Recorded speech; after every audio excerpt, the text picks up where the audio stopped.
Eto ho, higit sa 243 billion pesos nakalang budget sa 2026 para sa flood control. Laki ho niya, no? Umabante sa balita si Abante reporter Dexter Ganibe. Abante Radyo Live Report.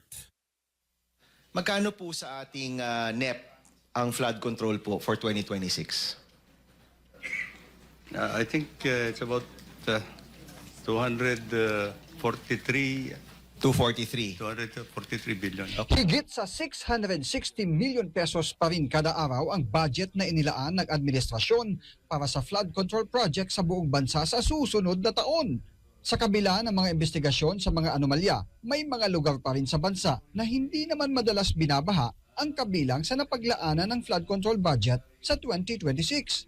Sabi ni DPWH Secretary Manuel Bunoan, ang higit sa 243 billion pesos na budget laan sa flood control project sa susunod na taon ay nakakalat sa bawat legislative district sa bansa batay sa hiling ng mga mambabatas na kinatawan ng bawat distrito. Itong 243 billion for 2026, Mr. Secretary, ito ba ay nakalapat dun sa mga areas na pinaka-flood prone?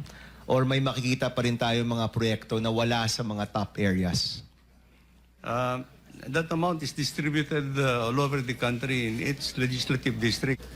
Well, what I can only say, Your Honor, is actually these are actually the local priority projects that that have been proposed per legislative district. Tiniyak ng mga senador na bubusisiin ito sa budget deliberation para mailipat sa mga lugar kung saan mas kinakailangan ang proyekto. Ako si Dexter Ganibe